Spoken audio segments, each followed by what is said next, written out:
To create a yoke skirt, I'm going to begin with my 2-dart front and back skirt sloper. I've added the picture of the skirt I'm aiming for directly on top of my backdrop here. So that's where I'm going. It's the same draft I did in class. So to begin with, I'm going to start with my front piece. I'm going to set my back piece aside and go a little bit closer to my front piece. For this particular draft, I don't have measurements, but since it's right there, I can aim for approximately the same distances for my front yoke measurements. So I see that my yoke, it dips closer or down further in the front than it does on the side. And so I'm going to add a point as my guide point here. And I'm going to aim for it to be about the same distance. And I'm going to round a little bit because I want to make sure I don't have to have a whole number. I can aim for my photo if that's what I'm going for. Okay, so I'm making it an arbitrary 5.7. And over here on this side, I'm going to aim for something that is approximately, let's move this over so I can see, approximately the same distance down as my image shows. But again, if there are actual measurements, use those instead. Okay. So this might be slightly different than what we did exactly in class, but I'm just going to walk through the steps and the measurements will vary. Okay, so I have my points set up and I'm going to connect them using an internal polygon line tool. Double click when you're done. And then from there, while I'm in Edit Pattern, I'm going to select that line and I'm going to cut it. I'm not going to sew it, even though I could. I know that they're going to be sewn together because I don't need to at this point. My goal now is to slash and rotate these darts to close this yoke piece up. So I eliminate my darts entirely. If I just delete my vanishing points here, then that's going to create a larger waistband than is intended. But I want to keep the shaping that those darts provide.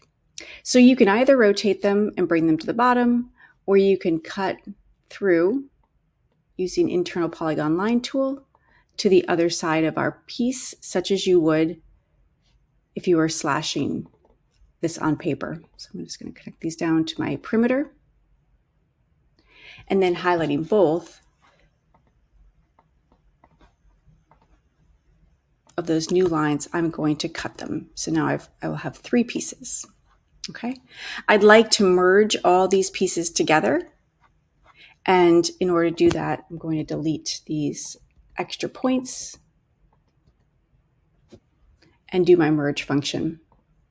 So as we select our pieces, we want to keep this center front piece stationary. So we can select the 2 pieces that we want, the 2 lines we want to merge, and then right click on the one we want to merge to. That's our stationary piece. And I'll merge them together. So again, I'm going to select my 2 pieces and I'm going to merge. You can see I selected the wrong piece, the wrong leg. So I'm going to undo that. And now as I select them, I'm going to right click on the piece I'd like to merge to with merge, and it'll bring them over. Okay, the curve we have here we'd like to kind of maintain because that is giving some shaping both to our waistband and to our yoke seam.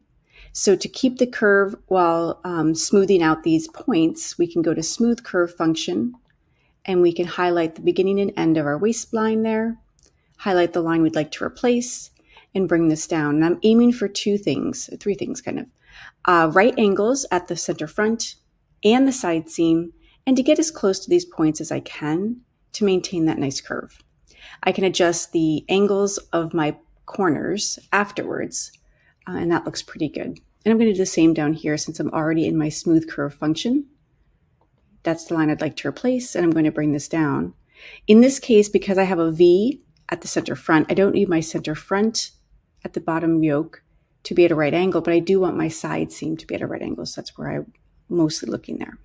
And again, bring it down to where those points are as best you can. Okay, and I can then go in and check my corners. So I can do perpendicular pattern corner. The start is that direction. I'm going to increase to 2.5 and hit OK. And same thing here. This time it's going in the wrong direction. I'm going to actually curve it toward the waistband by going to end. There we are. And same thing, 0.5. Okay, and that curve looks pretty good. I can do the same thing there. So now, according to my diagram, I've got my yoke drafted, but I need to create some flare in my skirt.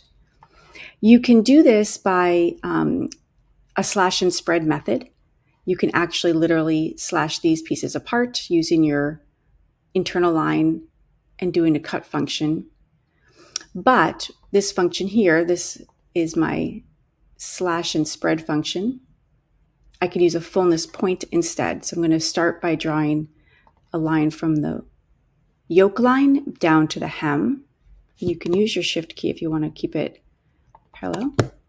And you can see I can start to move this back and forth, or you can do a right click and spread by a certain value. So I'm going to spread by 3 inches.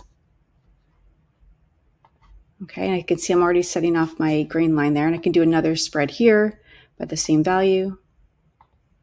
Instead of slashing and spreading, I can then drag one piece instead and decide I want to go 3 inches. Okay, and since those are 3 inches, I'm going to, instead of slashing and spreading, go to edit pattern and add a little bit to this edge, 1/2 of my intake that I added. So that's 1.5 inches, so 1.5. And I need to do some smoothing of this curve over here on my side seam. So I'm going to smooth the curve from yoke line to hem to eliminate that bump right there. And for this, I'm just going to smooth it out like that. And then since I'm in that function, I can smooth out my hem as well. Again, aiming to be at a right angle at the center front and the side seam. Now, I do see that my grain line is off for this. So in order to adjust the grain line, I can go into the edit texture, highlight my grain line, and right click on it. I can align grain to parallel selected. So I'm going to align the grain to this center front line. And now I can see that I'd like to realign my piece according to the grain line. So in transform function, I can go to rotate, and I can reset along grain line. And that gives me the correct grain line. So the back draft of the yoke is the same as the front. When you're ready to simulate it, we have to have our front yoke and our back yoke as an unfolded with symmetrical editing. And since this looks like a seam down the center front here, we would simply do a symmetrical pattern with sewing as our second piece. Do make sure that your all of your, sewing lines are okay. You haven't got any rogue dart sewing areas. And I do see that this line needs to be curved, so we can do that as well.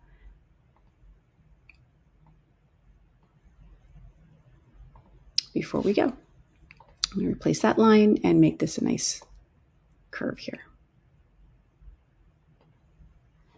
Okay, so do square off your corners as best you can, and then simulate on your avatar.